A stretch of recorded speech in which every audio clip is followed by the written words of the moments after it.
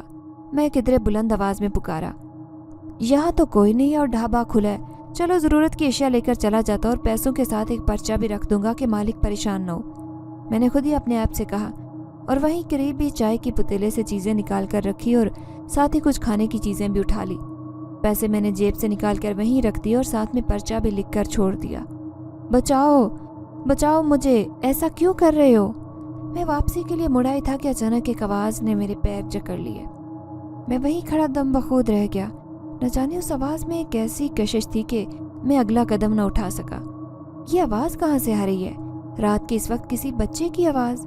میں نے بغور سنا اور پھر دائیں بائیں آواز کو محسوس کر کے دیکھنے لگا کہ کہاں سے آ رہی ہے۔ کہاں ہو تم؟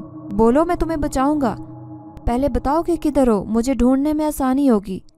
میں نے وہیں کھڑے ارد گرد نگاہیں دوڑاتے ہوئے اس آواز کو مخاطب کیا۔ مجھے ہر جگہ تلاش کرنے کے باوجود کچھ دکھائی نہیں دے رہا تھا۔ میں اس طرف ہوں، یہاں ڈھابے کے پیچھے۔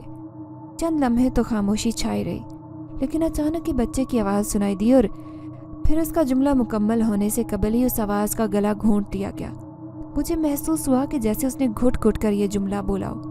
میں وہیں کھڑے آس پاس نظریں ڈالے، پھر اس بچے کی آواز کا مطلب سمجھا اور ڈھابے کو پیچھے سمجھا۔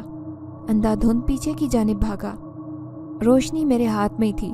پیچھے جھاڑیوں کے قریب پہنچا تو سامنے کا منظر دیکھ کر میرا زمین میں دفن ہونے کا جی چاہا۔ اس قدر سفاکیت سے ایک بچے کو جکڑا ہوا تھا کہ مجھے اپنے آپ پر شرمندگی محسوس ہوئی۔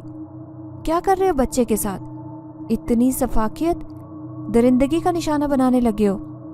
میں نے تیش میں آ کر بچے کو شخص سے دور کیا اور پھر لگاتار لاتیں گھونسے مکے برسانے لگا۔ وہ شخص ڈھابے کا مالک تھا۔ میں نے اسے مار مار کر اس نیز پر پہنچایا کہ وہ اٹھ کر بیٹھ تک نہیں سکتا تھا۔ وہ بچہ دور سہما کھڑا رہا۔ رک جاؤ ورنہ میں اسے مار دوں گا۔ اچانک میں پلٹا تو اس شخص نے بچے کو ہاتھ سے جکڑا اور مجھے دمکانے کی کوشش کرنے لگا۔ تم اسے ہاتھ لگا کر تو دکھاؤ، تمہیں ساری زندگی تڑپا تڑپا کر نہ مارا تو میں بھی فوجی نہیں ہوں، میں نے دانت چبا کر کہتے ہوئے سرد انداز میں کہہ کر بچے کو اس کے ہاتھوں سے گھسیٹ کر دور کرتے ہوئے کہا۔ آخری مرتبہ مزید 2-4 گھونسے مارے اور پھر گھسیٹ کر ڈھابے کے قریب لے آیا اور اس کے ہاتھ پیر پر کپڑا باندھ کر اسے وہیں پر چھوڑ دیا۔ تمہارا گھر کدھر ہے اور تم رات کے اس پہر گھر سے کیوں نکلے ہو؟ اماں ابا نے تمہیں روکا نہیں تھا؟ میں نے اس بچے کو روشنی میں دیکھا تو وہ بے حد نیلی آنکھوں والا خوبصورت بچہ تھا۔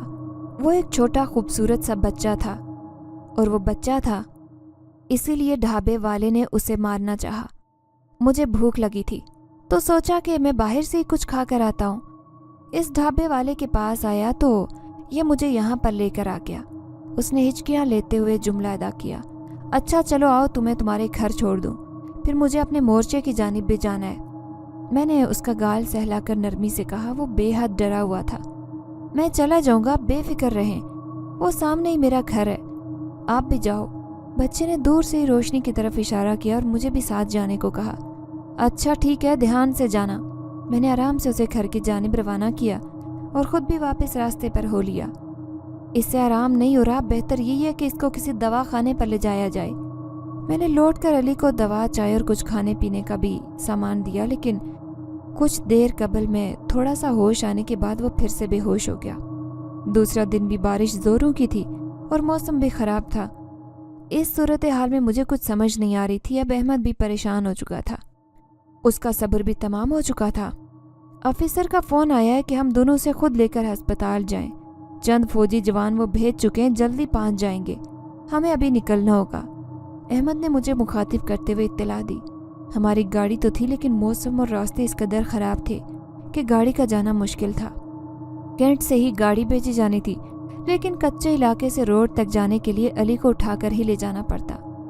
مجھے مت مارو، میں نے تمہیں کچھ نہیں کہا، کیوں مجھے مار رہی ہو؟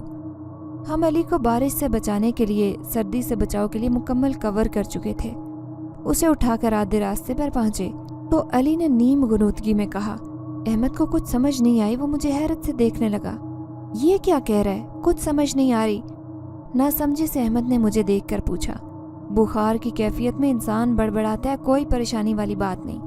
میں نے اسے تسلی امیز انداز میں کہہ کر مطمئن کیا، اور راستہ ہموار نہیں تھا، موسم بھی خراب تھا، لیکن یہ کسی کے مارنے کا ذکر کر رہا ہے، مجھے عجیب لگ رہا ہے۔ احمد نے اس کے دوسری مرتبہ بڑبڑانے کو غور سے سن کر مجھ سے پوچھا۔ چھوڑو مجھے، میرے ہاتھ ٹوٹ رہے ہیں، میرا جسم درد سے ٹوٹ جائے گا۔ تمہارے ہاتھ ہیں کہ فالو؟ علی نے ہاتھا پائی کرتے ہوئے ہاتھ پیر مارنا شروع کر دیے، جیسے ایک انسان کوئی جنگ لڑ رہا اور وہ دونوں ہاتھوں اور پیروں سے لڑنا شروع کر دے۔ اس کے چہرے پر بھی اضطراب پھیلا تھا۔ اس کے ہاتھ چھوڑ کر دیکھو، شاید تم نے اسے سختی سے جکڑ رکھا ہے، اسی لیے کہہ رہا ہو۔ احمد بیچارگی سے رک چکا تھا۔ علی جیسے نوجوان کو پکڑے کھڑے رہنا مشکل امر تھا، اسی لیے میں نے احمد کو تاکید کی۔ اس نے علی کے ہاتھ جوڑ کر کندھوں سے تھام لیا۔ دیکھو ذرا، اب چپ ہو گیا، کہا تھا نا تم بھی عجیب وہم و گمان کا شکار ہو جاتے ہو۔ آرمی والوں نے اس مرتبہ رہی صحیح تمام ساتھی چن کر مجھے دیے ہیں، جو اس قدر نازک ہیں کہ پاکستانی لڑکیوں سے بھی زیادہ نازک مزاج ثابت ہو رہے ہیں۔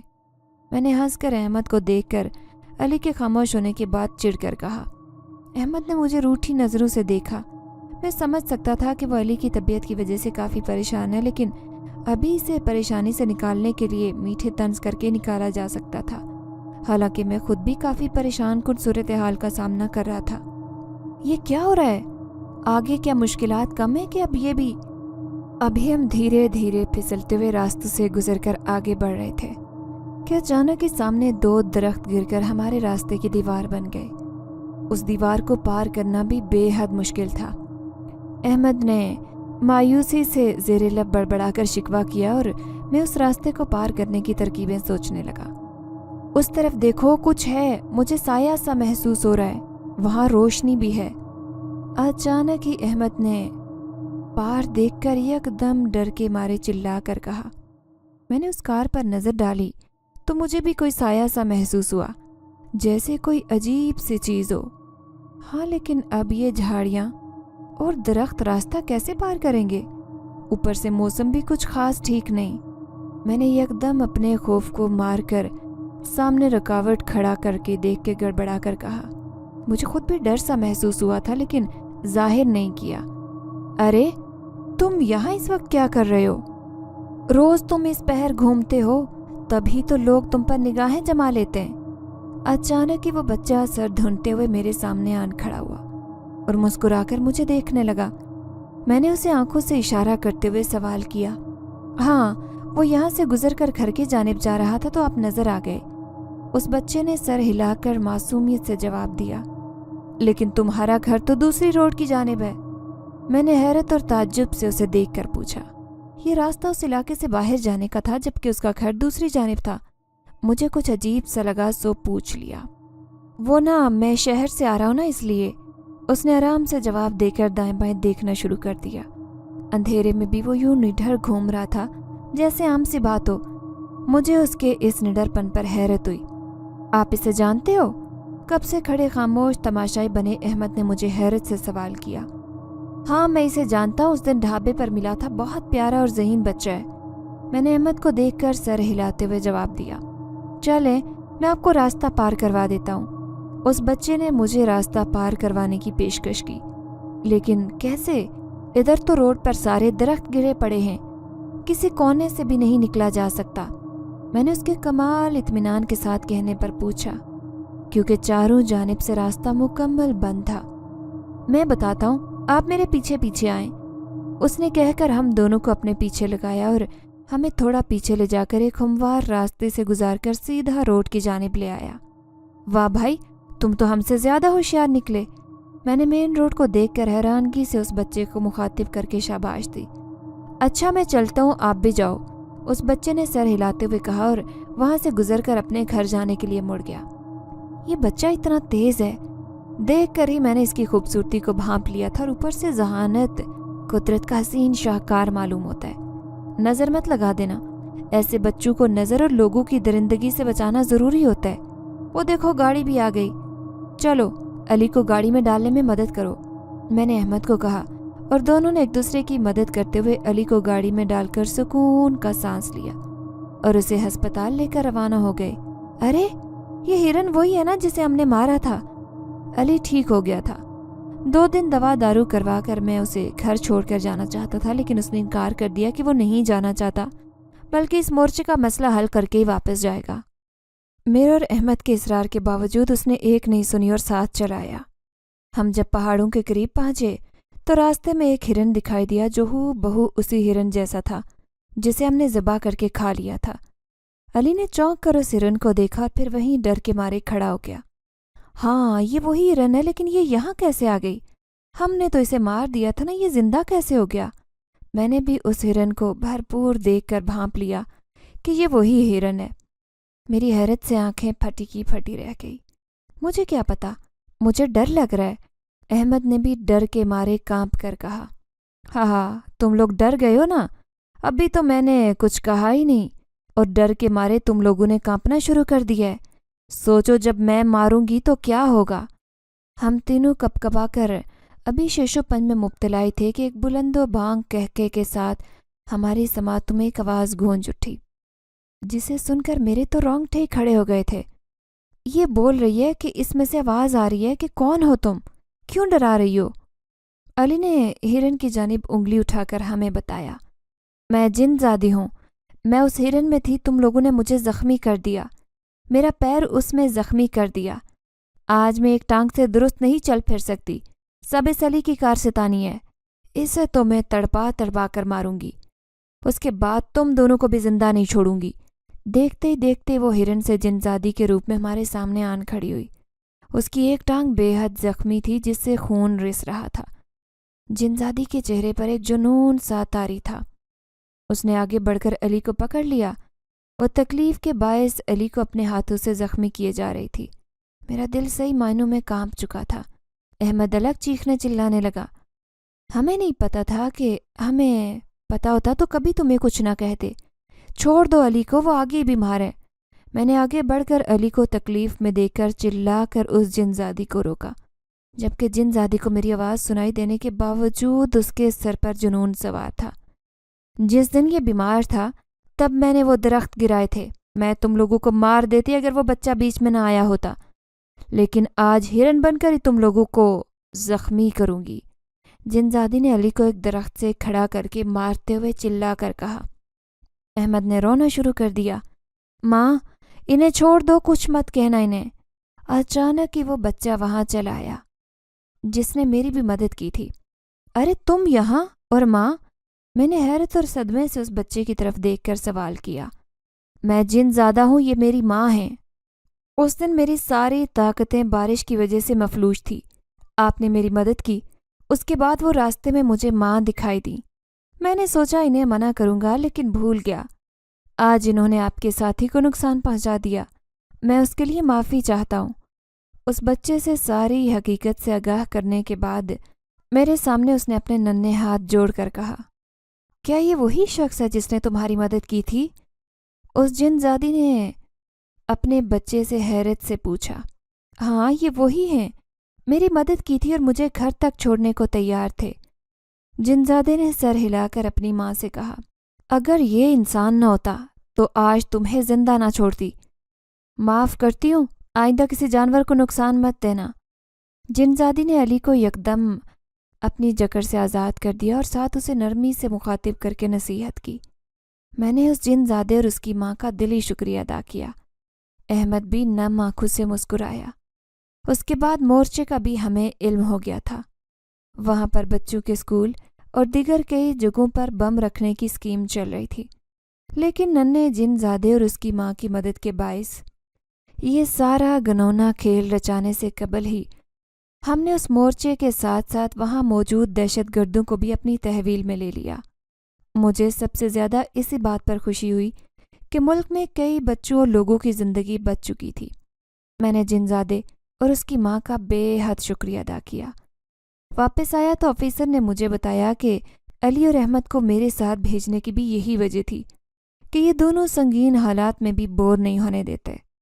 ان کی شرارتیں مسکرا دینے پر مجبور کر دیتی ہیں۔ بلا شبہ اس آپریشن کو میں تاعمر یاد رکھنے والا تھا، کیونکہ اس میں علی اور عمر کی موجودگی نے مجھے صحیح معنوں میں یہ احساس دلایا تھا۔ مسکرانا زندگی کے لیے بے حد ضروری ہے۔ آج ہماری دوستی پر پورا کینٹ ہی حیرت زدہ رہتا ہے اور ان کی حیرانگی بنتی بھی ہے۔